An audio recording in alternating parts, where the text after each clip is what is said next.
Ladies and gentlemen, welcome to our first ever episode of Inside Arcs. Tonight's host is, of course, El Presidente Ryan Pennell. How are you doing today, buddy? I'm doing good, SK. How you doing?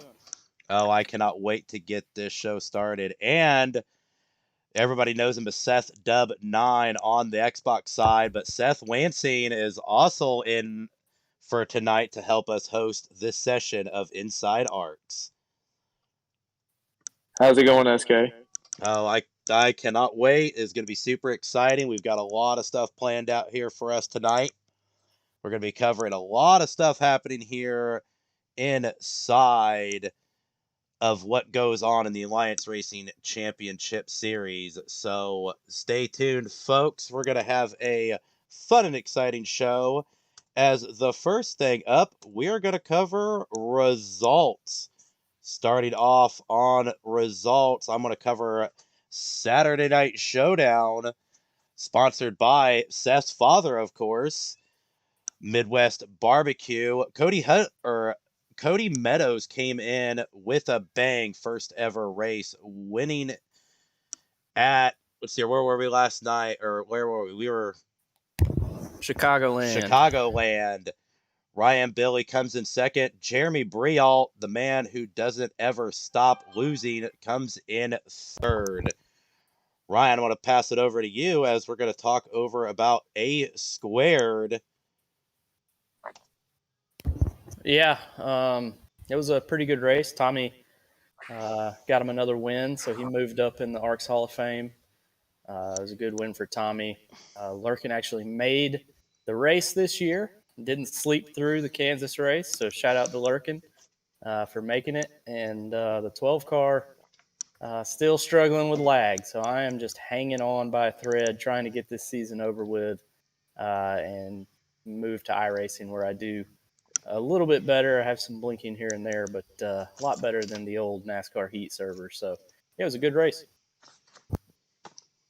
Yeah, indeed it was. And I know Seth shares that sentiment too, that trying to get rid of the lag that's cursed us on NASCAR Heat 5. Yeah, I do. I'm excited to get over to iRacing as well, SK. Good run for the 9 car on Sunday night. Felt like I maybe had something for the 2 and the 19. That was probably the worst my internet's ever been. Looking forward to Martinsville this week, though. Sucks I couldn't get a win at my home track. Looking forward to Martinsville this week, though. Kind of consider that one my playground a little bit. That's probably my best track. So hopefully, go get a win at Martinsville and stay above the cut line and try to defend the A Squared Championship, and then go over to the iRacing side where I'm with Ryan. I only blink every so often here and there, and try to go catch that guy they call Jeremy Brialt on iRacing, because I can't seem to figure that one out yet. Absolutely. And so that was Sunday. Monday, we've got a new deal called ARCS Mazda Mondays. Fans, if you did not watch that show on Rick James TV1 on Twitch, you need to go back and watch that race. That was probably by far one of the funnest things we've ever done. We're at Daytona Road Course.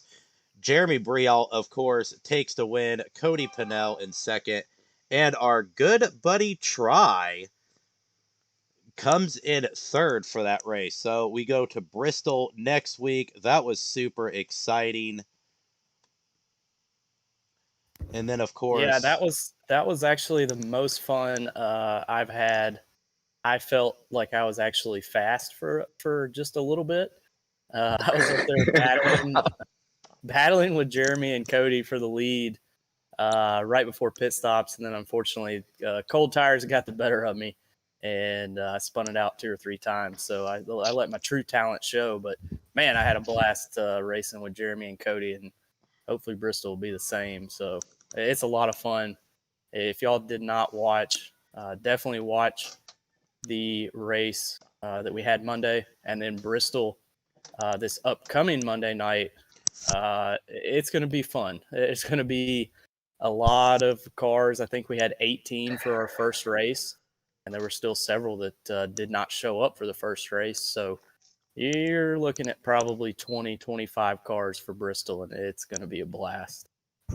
It's going to be a hectic blast, and I cannot wait for it. Seth, hopefully you'll be able to make that one and join us at Bristol Motor Speedway in the Mazdas on Rick James TV1 on Twitch. Make sure to follow our good buddy Rick.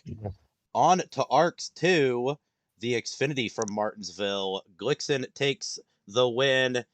Tri-Strand comes in second. Boiled Ice, top 3. Here in a little bit, we're going to cover both ARCS 2 and ARCS 3 playoff situations as we move to the ARCS 3 results.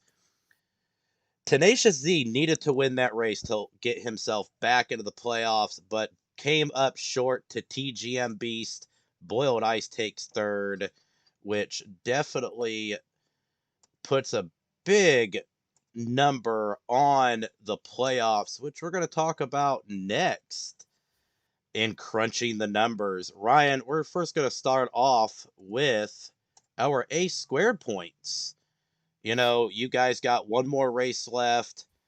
Lurkin Tom, COT Tommy, Seth Dub 9, and Deplorable Me are all above the cut line. But what do these 4 drivers need to do to try and get above that cut line? I mean, we all know Seth's fast at Martinsville. And also just want to go back to the ARCS 2 and ARCS 3. Got to give a shout out to Kinsey. First ever top 5 by a female driver. And I know a lot of y'all will say, well, there was only 6 drivers. Well, you should have came and raced, and then there wouldn't have just been 6 drivers. So shout out to her. Top 5, first top 5 by a female. We're gonna practice with her a little bit, and hopefully the new game, you know, that's kind of still sitting in limbo right now, but we'll try and get her a win so we can get a first female win in ARCS. But shout out to her. But top 5. Exactly. You can't complain. So, but yeah, you know, back to A squared. Obviously, we know Seth's fast at Martinsville. He's that's like you said, it's his playground. Lurkin has a pretty good lead. I really don't think he has a lot to worry about. Tommy actually really surprised me in the Martinsville races that we had last night. He was actually really fast. So I think Tommy's going to be okay. But yeah, I mean, Deplorable Me, you got Boss, Macchiato, Tri-Strand, Twisted. I mean, all have a chance if they do somehow get that win or, you know, get really good stage points. So it'll be very interesting come Sunday night. It will be very interesting. We're all going to be watching very closely. Seth, I know you're going to probably try to take the win at that track, but there's going to be some hungry drivers out there. It is going to be really hungry, and I know I speak for myself, and not just for myself, but the other drivers. Watch your back bumper, because there's going to be a lot of desperate drivers trying to get in there. I do really enjoy Martinsville. You know, for some reason, me and that track just have a good relationship with each other. I've had a lot of success there over the years. I'm pretty sure half my ARCS wins have probably came from Martinsville. So I'm really, really looking forward to it. I know I got about a 16 or 20 point gap or something, somewhere around that number. I'm really surprised myself at Kansas because I had to go to the back a lot. Surprised I came out with that gap. So hopefully looking to just have a good qualifying and heat effort and kind of be able to relax a little bit during the race. You're never safe, of course, but hoping to kind of lock myself in there maybe before the race starts and see where we go from there. But I'm going to go attack that track as well because I love that place and going to try to make it 3 or 4 in a row in ARCS at Martinsville for myself. Absolutely. Moving on to the Xfinity Series, ARCS 2. The field is set. The top 4 is ready to roar at Phoenix. Glickson, Boiled Ice, It's Crotum, Ha Ha Boog, all in contention for the championship. All of them previous winners. Phoenix is going to be a heck of a ride. So we will see hopefully a first-time champion, or can Crotum come back and claim another championship? We're gonna talk to him in actually just a few moments. Ryan's gonna interview him in the driver's spotlight, but before then, let's pull up our truck. Once again, field is set. TGM Beast and came in with an amazing year being a rookie. Boiled Ice, his second season with us. Right now, it made it to the playoffs. ASAP Immortal in his rookie season made it to the playoffs. And Nick Pressey just barely made the cut line in ARCS 3. So tune in. I promise you, no matter what, we will be live for that race. Yeah, Boiled Ice going for the repeat 2 in a row. So I know he's going to be hungry. And TGM Beast and ASAP, like you said, both rookie seasons. And then Nick squeezed in by just a couple points, but that's all you got to do. Points are reset. TGM Beast does have an advantage because he had those two wins. So that gave him 4 bonus points, which I know it doesn't sound like a lot, but man, every point matters, especially at the end of the race. So it'll be interesting for sure. Definitely gonna be a lot of fun to watch. Catch the action Tuesday around 8:30 p.m. on the ARCS Racing Network. On to S&S points. We've got 3 more races to go. Nick Pressey just barely hanging on to the points lead. Cody Pennell in second. Samuel Roberts, Josh Garrison, Tristan Catania ran out top 5. We've got Martinsville, then Phoenix, then Homestead, the finale. Nick Pressey looking to win his second championship in the trucks. Cody Pennell, an IMNL champion in the Cup Series, looking to claim a truck victory. So catch us live on twitch.tv/Carter Broadcasting for the Truck Series. Yeah, I have some inside information there on that. El Presidente knows all. So unfortunately, Cody will be out of town. He actually will be in the same place I'm at Saturday night, so I won't be at the race either. So he will not be racing. So who knows? Maybe Nick Pressey can get 2 championships in a row for Saturday Night Showdown. That's it's going to be interesting. Samuel's still, in third. Not sure if he'll be able to race or not, but still, it's going to be a really fun race this Saturday. It should be a fun race, and that's a bummer that Cody can't be there to race Nick. I know that rivalry's growing. Heck, I hope I can make my first S&S appearance this Saturday. It looks like possibly my schedule is finally freed up enough for me to be there. Again, I love Martinsville, so hopefully I can be there in number 9.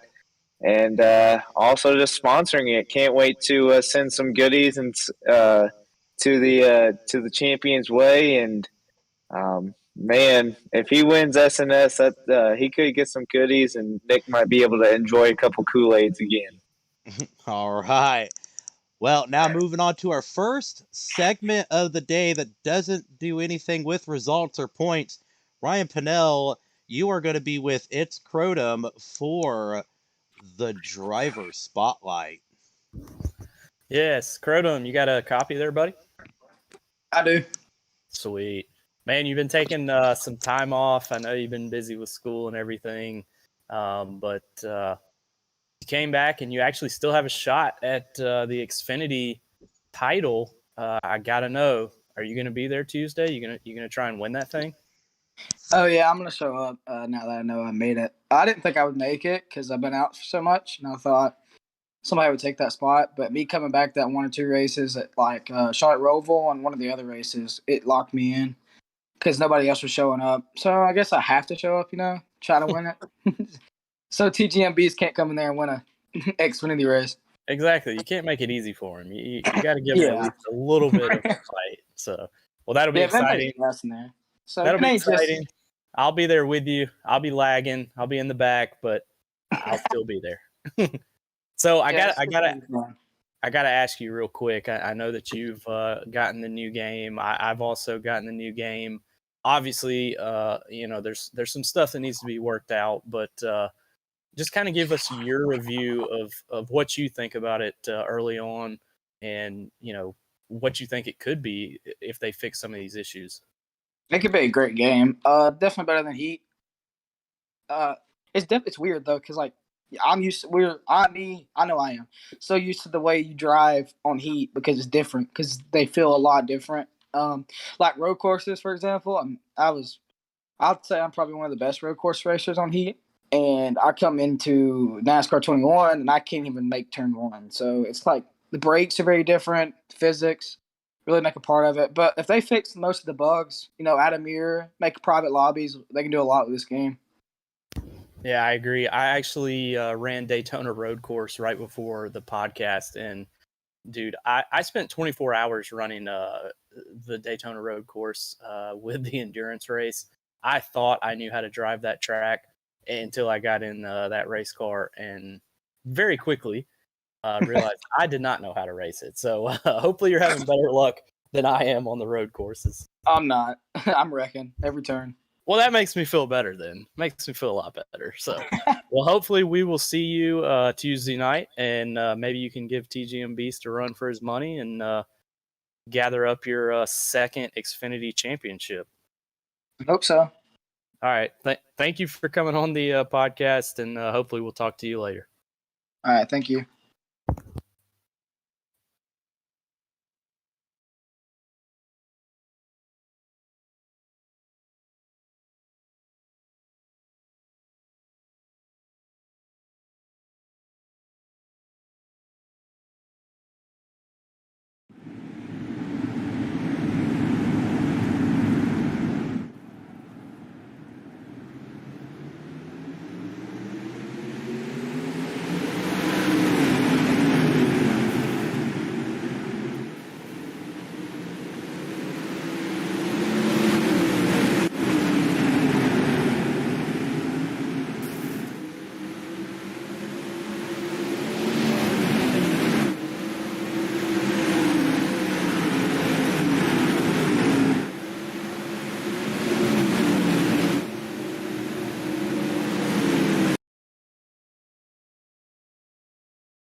I don't know.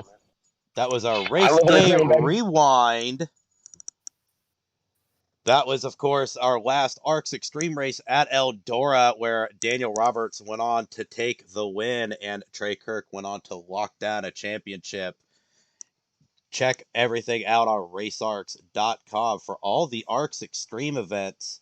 But standing by with our IMNL champ, Jeremy Briault, for Inside Race Chatter. Jeremy, you got a copy? Yeah, I got you, Seth. What's going on, man? How are you today? Oh, having a little bit of a health scare with a little bit of tetanus, but it wasn't tetanus, or at least I don't have it yet. So hopefully I don't lose my damn arm, so you guys don't beat me anymore. Well, that's good. Well, not good, man. We hope you get better. Definitely prayers your way. Just want to talk to you a little bit about not only yourself, but first I want to ask you what do you think most completes you as a race car driver? You're obviously one of the fastest guys in ARCS, if not the fastest guy in ARCS. Very consistent on every type of track you go to. Kind of a 5-tool Swiss Army knife, if you would call it. So what do you pride yourself on as an e-race car driver? What do you think kind of sets you apart? I mean, I kind of don't practice as much as a lot of people. So I guess I just get in the car and I feel what's going on with the track and the car, and when I do what I do, I kind of don't know what I do until I get in the car. So it's just a feel thing. Like I don't think I'm better than anybody else. Like I just show up and I race, and that sometimes I win and sometimes I finish second, sometimes I wreck. So that's just how it goes. So one thing I want to talk to you about a little bit, and obviously it's the name of the segment, is Inside Race Chatter. We have a couple different chats in here, and we thought you'd be a good guy to bring on just because inside the race, you are one of the guys that is kind of helping out, giving feedback. How important is it to you to? I know you're in a chat. I believe you're in Sideswipe or one of the other chats to bounce off ideas like fast race car drivers like Cody and the Roberts brothers and those guys. And how important is driver communication during our races, and kind of what do you see benefits from that during a race? Just from like a regular track standpoint, I mean, if Cody or Ryan's on the front row, or any of the Roberts are on the front row, and they can count down the restarts. But say we're at a super speedway, it's amazing to have a bunch of teammates out there, and you can communicate with everybody, and you can get a run going to the outside, the inside, wherever you need to go, and then and then you can get info about the track, who's running which line, which line's prevailing better. But yeah, it's super important. And if I'm pretty sure I wouldn't have won half of these races without the communication with these guys, because you need it for a lot of these tracks. One thing that you're notorious for in ARCS is, in most of our opinions, is the road courses. What is kind of your knack for road courses? You seem to have one. And I swear, if you tell me you just show up and run them and you're that damn fast, then I'm going to feel pretty bad about myself. But what is your knack for road courses? Is it just a rhythm thing? Is it a setup thing? Well, I guess we don't have setups, but what part of road courses kind of fits your style of racing? It's just the discipline. Like I love, you can't mash the throttle. You can't, just full throttle every corner. You gotta have like a little bit of finesse with it. And like it's just the perfect little details. Like you can't get every lap right, but if you can put like a good set of like 10 corners together and you just get it right, you're probably gonna be faster than a lot of other people that don't have as much experience. But when I go to a track like Indy for the second to last race in the Monday Night Lightning Championship, like I had no clue what I was doing. Like literally, like from the beginning of practice, I was spinning out in turn one and basically wrecking throughout the rest of the track, because that's not the layout that actually Cup ran. So that little infield section with the I don't know, like the hook or the carousel, it just like it would catch me every time, and like I figured it out like halfway through the race, where everybody was beating me through there, and like that's kind of how I get better, is by watching people. So if I see one guy going to the corner really deep, like, okay, I can do it just as good as him. That's kind of how it is, at least for me, on road courses. So kind of building off of that, so you would say you just kind of get locked into a rhythm. When you're in that rhythm trying to put corners together, is it kind of like no talking for you? You kind of want to try to block everybody out, or do you prefer people bouncing off ideas, or if you want to hear, say, one of the drivers in Sideswipe hits a corner and he shares an idea, or do you prefer it kind of quiet? Because I'm sure there's a lot of guys asking you for some tips during the race on how did you hit the corner. I know I'm sitting in my chat thinking, how in the hell are you getting in the gas? Because one thing you're really good at, in my opinion, is just following behind you when I have the opportunity to even be close to you. Is the way you get off the corner on some of these road courses really sets you apart. But your entry is so deep, and that I don't know how you have any drive off, but yet on every road course it seems like your exit speed is phenomenal. So when you get into that rhythm and kind of start putting corners together, what's that like for you? Do you kind of like the silence? Do you like bouncing off ideas?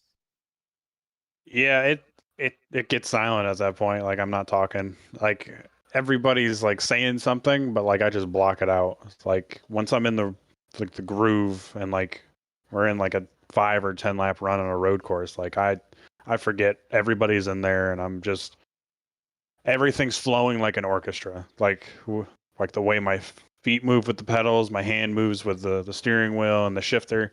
Like it's just all one piece that's just moving together. It's not.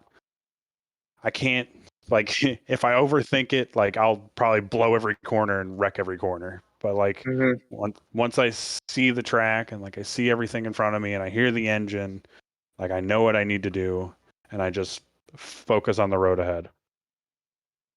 Well, Jeremy, we appreciate your time. One last question. I know who are you most looking forward, a couple guys you're most looking forward to racing as we kind of expand into A Squared and iRacing on the next gen side? Who are some guys you're most looking forward to racing next year and some stuff that you're looking forward from the iRacing side next year as we get into 2022? Obviously, you and Cody and Ryan and I've not watched A Squared at all before, so I don't know who's going to be good coming up from there. But it's going to be cool to have some new faces around, and if rain is real in iRacing, I will be really excited. I will not be, because I am having a hard time putting together road courses and catching you and Cody myself. But Jeremy, we really appreciate your time, man. We hope you feel better. And looking forward to racing with you and being inside Race Chatter with you here in 2022 coming up. All right, thanks, Seth, and thanks for the rest of you guys for letting me come on the podcast. Thank you. I hope he gets lockjaw. Oh, now for the funnest segment of the evening, our first lady of art, Kinsey, with These Aren't Normal Puns, These Are Arts Puns. Hello. Okay, let's get some giggles going on up in here. What do you call it when a dinosaur crashes his car? What? Tyrannosaurus Rex. Nice. I've been practicing that all day. My poor coworkers.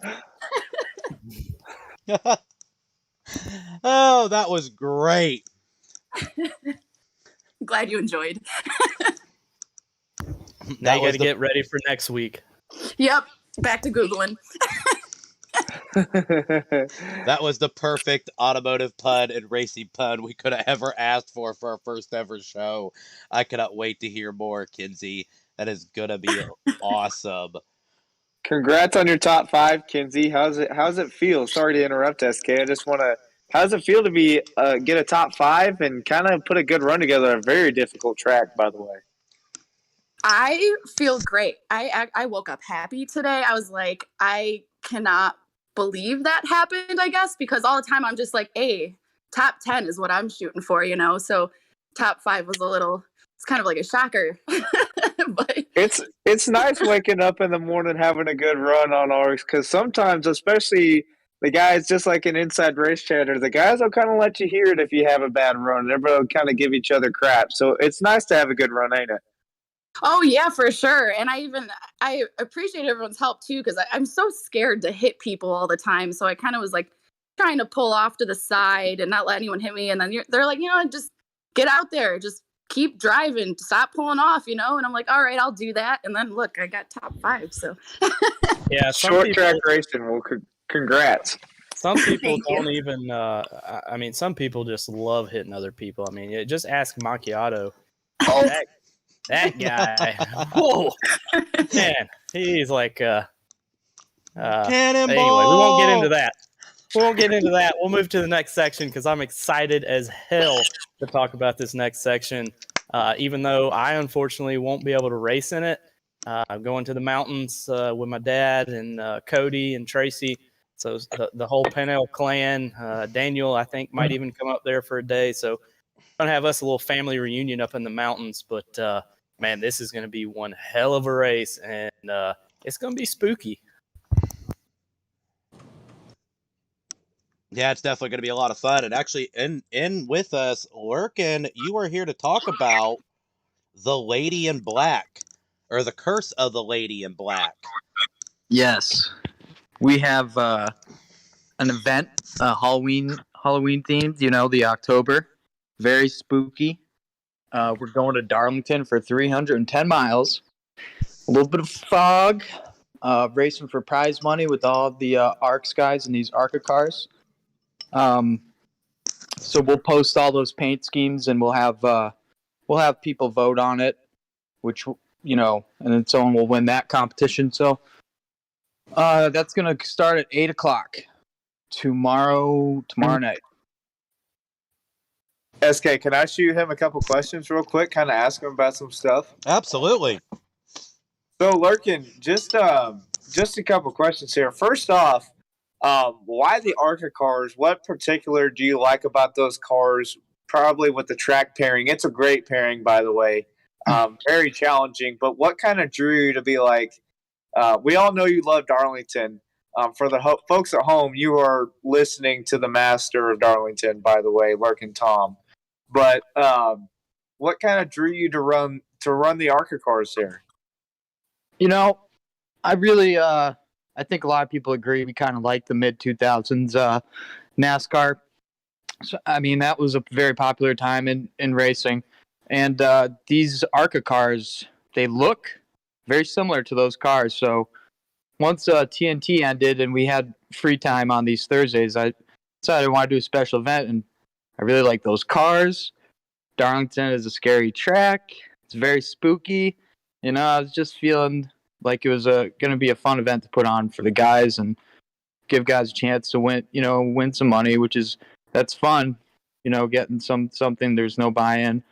So I think it was just a good combination if we're going to do a Halloween event. One last question too. We were just talking to Jeremy about rhythm, and you seem to be a great driver at Darlington. Excuse me. What is it about Darlington for you, and especially in these ARC cars? Any tips you care to share about what kind of rhythm do you get in at Martinsville? What makes Lurkin Tom so good at Martinsville? I mean, Darlington. Sorry. Yeah, I was gonna say I'm terrible at Martinsville. I'd be happy for a top 5 at Martinsville for sure.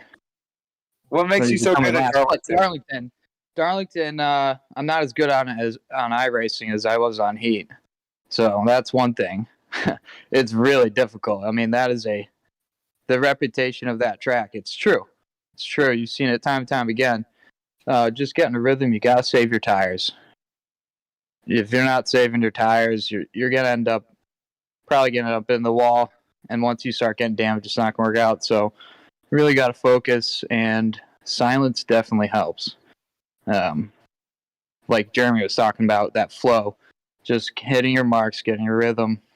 I mean, just not getting in the wall. Well, with those ARCA cars, it certainly makes it challenging to save those tires, because those things start out a little loose. But I know I speak for SK and Ryan Lurkin. We really are excited. It's going to be a badass event on tomorrow night, and looking forward to it, my man. Heck yeah. I can't wait to see you out there and all you guys. I know Ryan's going on an adventure, but everyone that can show up would be awesome. It's going to be a fun event. So thanks for having me out. I got one quick question, Lurkin. Oh, yeah.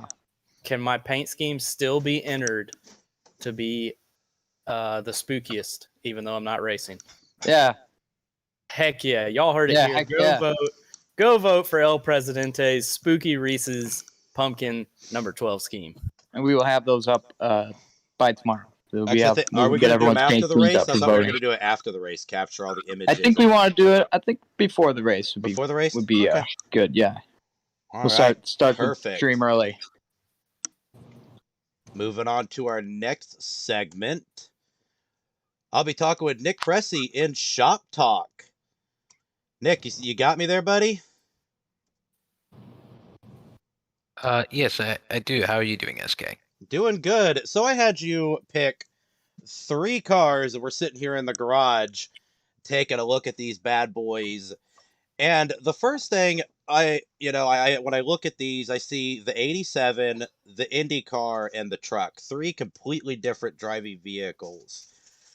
So this kind of goes off of like what Jeremy was talking about flow and rhythm. How do you set yourself up mentally to go from car to car to car and be successful in each car? Well, like I said, each car's a little different. Which one would you like me to start with? Well, you know what? You had, of course, amazing success in the truck right now, leading the points, and you are our season 2 champion. So let's start out with the truck. All right. So, most cars have a balance between straight line speed and cornering. The truck, it has a decent mix of both. So, what you want to do, the problem is that trucks don't carry that much horsepower. So, what the plan is that you have to carry a lot of momentum, and you can't do that if you're driving the car too aggressively into the corner, putting too much strain in it. It takes, and I know this is probably going to sound stereotypical for all cars, but it takes fine tuning your inputs in every corner, be it on an oval or a road course. Perhaps fine tuning your steering inputs so that you're not wasting tire, or if you're not turning enough, add a bit of extra turn in just to make sure you're going to be going to the corner at the desired speed. Absolutely. A big 3,400-pound truck needs all the moment, or it has more momentum than you think it does. But, so speaking of that, so like, you've got that 94, that awesome Ford F-150 that has that perfect balance. What do you do differently from when you switch into, let's talk about the Thunderbird, where you were the highest member in arts in the Firecracker 400?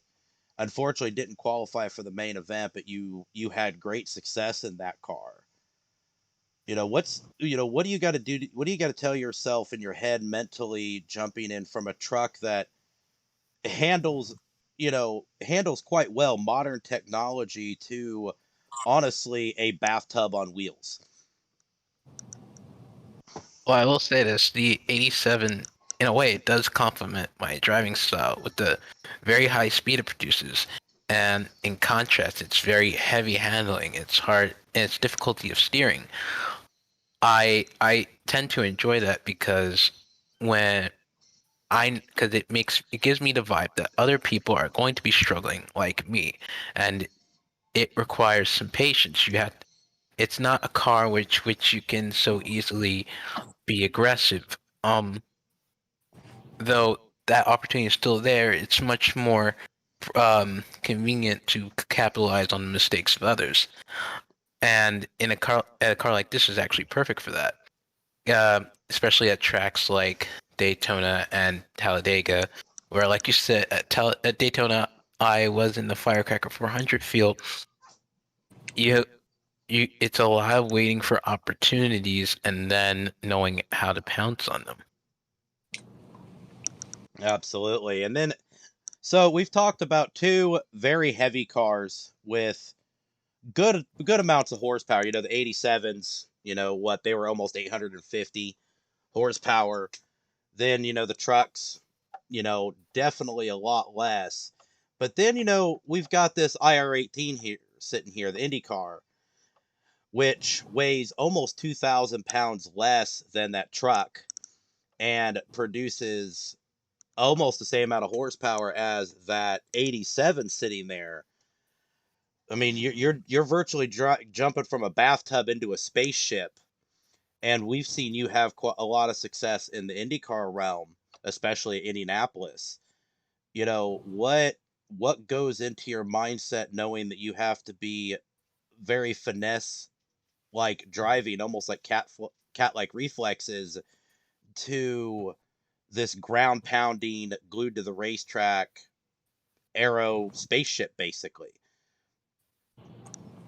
Well, whereas the truck is about keeping within yourself and keeping it together, and the 87 is about waiting for opportunities, the IndyCar is different in that it seems you're always on the attack. It's a very light car, which means that it's not, given that the tires produce a lot of grip, you are tending to move very quickly around the track. The laps are not the laps are not taking too long. So in that, you have to look for a lot of opportunities for pass, and you got to be able to get on those. You may have to force yourself sometimes. And while I'm not saying go and just dive bomb someone into San Devat or anything like that. I know it's an F1 track, but but this is a car where you're going to have to hold it by the reins, and sometimes you're going to have to use settings that you may be uncomfortable with if it means that you're going faster. When I was qualifying for this year's ARC Indy 500, I used some settings that while they felt strange, I knew they were effective, and that I could constantly be on the gas as much as I wanted to, and that's what got me the pole this year. And I've already begun work on improving on that so I can get on the pole next year. Back to the IndyCar here. So a lot of drivers here in ARCS have a lot of experience with the trucks. 87s, not so much, really haven't dabbled in those very much. But next year, we're running Indy ARCS on Wednesdays. And going from a truck to where you can only adjust brake bias on a fixed setup to a car that you can adjust the front and rear anti-roll bars. We can adjust weight jacker. What is something very important you can tell other drivers, Nick, that are less experienced, unlike, myself, Alex Simkowski, the Anettas, Jeremy Brialt's been super fast in an IndyCar, some of these other drivers about those settings to maybe help them out. I mean, like me personally, I would say, try little at a time until you find that sweet spot in testing. But sometimes you're always constantly changing. So what's kind of the mindset that you would kind of maybe like to pass along when it comes to those in-car settings? Well, before you even get to the settings, it's important, and you're going to hear this about a lot of cars, but it's very important for this one, is finding the limit. Whatever you know about stock car racing, throw it out the window for this car. It's a very fast car, like we've established earlier. You're going to need to find the limit, and then from there, once you have found the limit, you're going to want to use the adjustments to see how much further you can push that. If you want to start off with something tight, adding some roll bar, that's a good start, because especially if the car is loose on entry, because and then as you work your way into getting faster laps, you may find that, hey, you can be a little bit looser, or hey, maybe being a bit tighter helps you get off the corner better. But more important, but before you can do anything with how the car handles, you have to find the limit. Absolutely, and the limit is there is no limit to what these Indy cars can do. But Nick, you've shared a lot of great detailed information on the mentality of jumping from car to car to car, especially since we're going to be doing so much here at ARCS next year. This is kind of why I wanted to have these talks with other drivers, because we're going to have next gen cup, we're going to have dirt late models and tour mods and street stocks, and then we're going to go to IndyCar and something a little special that'll be announced later. Then of course we've got our trucks on Saturday, and another car that is very hard to handle that'll be announced at a later date, and kind of throwing some teasers out there. But this is you hit exactly where I wanted to go with this, and you definitely letting the followers and the fans and your fellow racers get inside look of different drivers' mentalities from jumping from car to car to car, especially since every car handles so real and so different, and it's almost surreal to how some of you guys can go in and jump in two completely different handling cars within minutes of each other and go be fast. And that's I'm very thankful that you were able to make the show tonight. You were a last minute fill in, so I appreciate you jumping in. And that'll be it for Shop Talk And then we're coming almost to a close, so we're going to talk about this week on ARCs.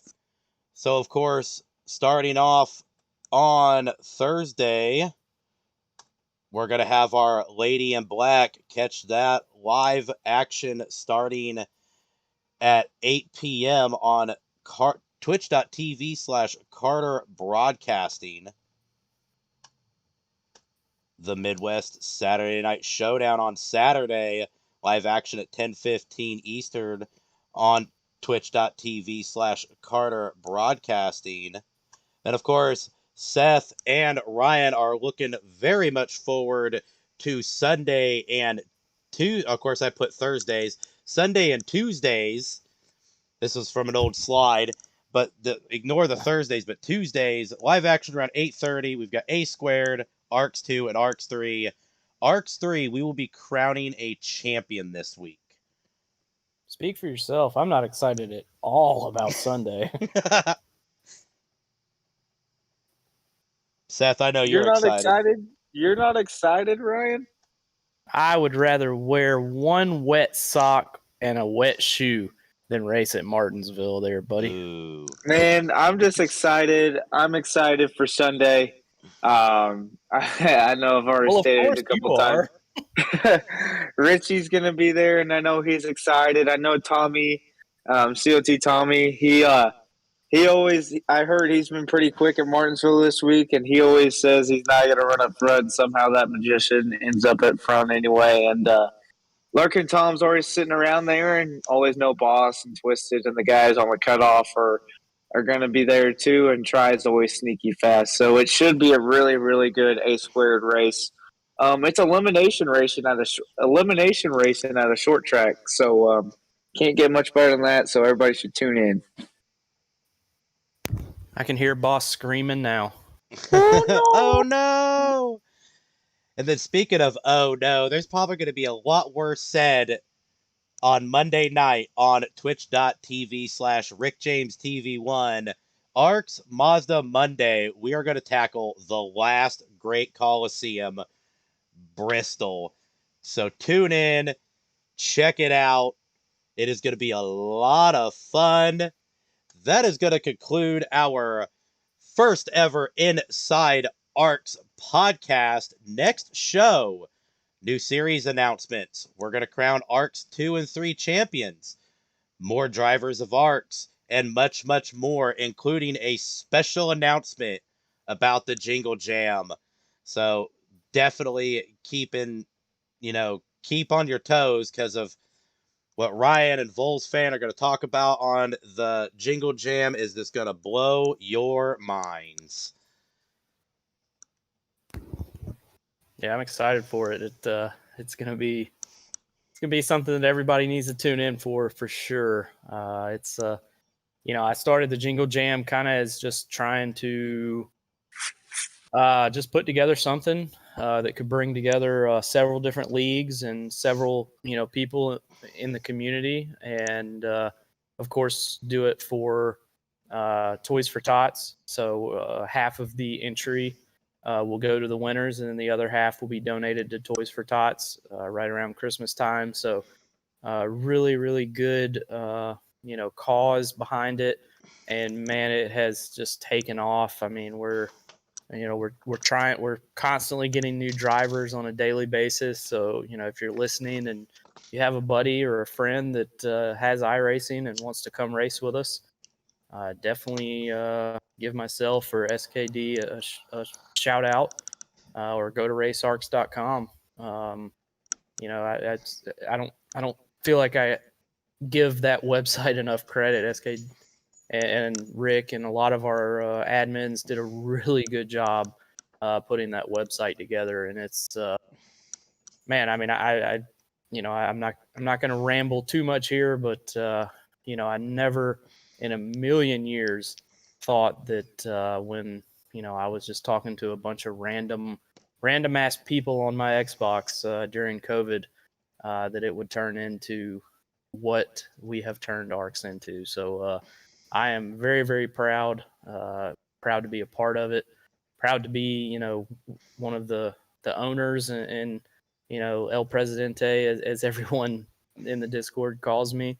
But man, it's great to have this podcast back. I know we did the green, white, checkered, which was good, but we did a little rebranding. We're pulling a little Facebook move, as you hear, they're changing their name. So we thought we'd change our podcast name up a little bit too, and get a little more information. And of course, SK's way better at this graphics shit. I ain't no good at that. So we got him running the show, and then I'm just the puppet behind the curtain that just makes an appearance. So shout out to SK, shout out to Seth for bringing it back.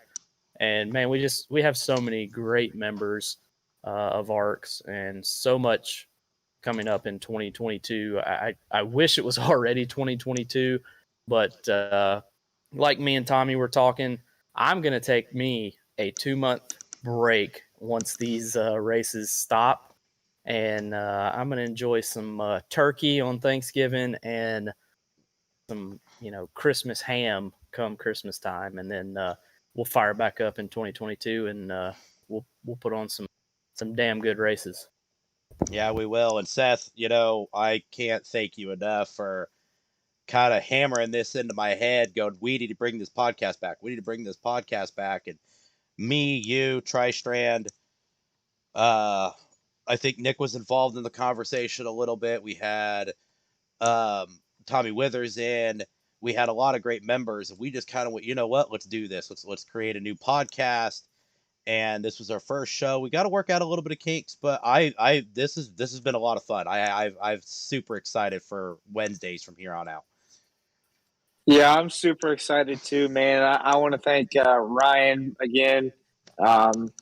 Just not to ramble on either, but he back in February, March of last year kept on sending me invites, and finally one night about 12:30 or 1 in the morning, I decided to take an invite and ended up racing with him and Briley and Jaco, and had a lot of fun. And now we're here doing an ARCS podcast. So really thankful for it. Really thankful for you for putting in all the work, getting this podcast back going. And if you're a driver or a fan that likes to watch e-racing, this just kind of shows you I'm just a driver in ARCS, and they took my ideas and kind of listened to it, and they always listen. And we have some great admins and owners in here. Come be a part of it. It's going to be really special. And kind of like what I said a year and a half ago, why not accept that invite? Why not come have some fun? Because I made about 20, 25 new really damn good friends, and got myself a little family, and took this 20-year-old and let him have some fun with them. So why not come join ARCS? We got a lot of stuff coming up. I'm like Ryan. I can't wait for 2022 to get here. I know me and him kind of got together and put together a Chili Bowl type deal. So we'll kick off 2022 with the Chili Bowl, and kind of go from there. As it might even be in 2021, but it'll kind of kick off our 2022 festivities. So looking forward to that. Just looking forward to watching where ARCS goes, and looking forward to bringing more great personalities on the podcast and get their insight. We have a lot of amazing people, and for everybody tuned in and everybody about to watch it, you guys are the ones that make this thing go. You guys tuning in. So please share your Instagram, your Facebook, your YouTube, whatever you got, please share it. You guys are the ones that make this go. All the drivers and owners and admins, you guys make this go. We are just like Ryan said, kind of the puppets. So we want to get everyone in here we can, and just come have fun with us. It ain't nothing special. It ain't nothing fancy. It's just good, plain fun and hard racing, and good old boys to talk to on the side. So looking forward to it. Absolutely. And on behalf of the owners, Ryan, Tommy, and DP, admins such as myself, Seth, Tri-Strand, Jacket, Lurkin, Rick, I think that's all of them. I think I got them all. And all the drivers and fans of ARCS, we want to say thank you very much, and catch us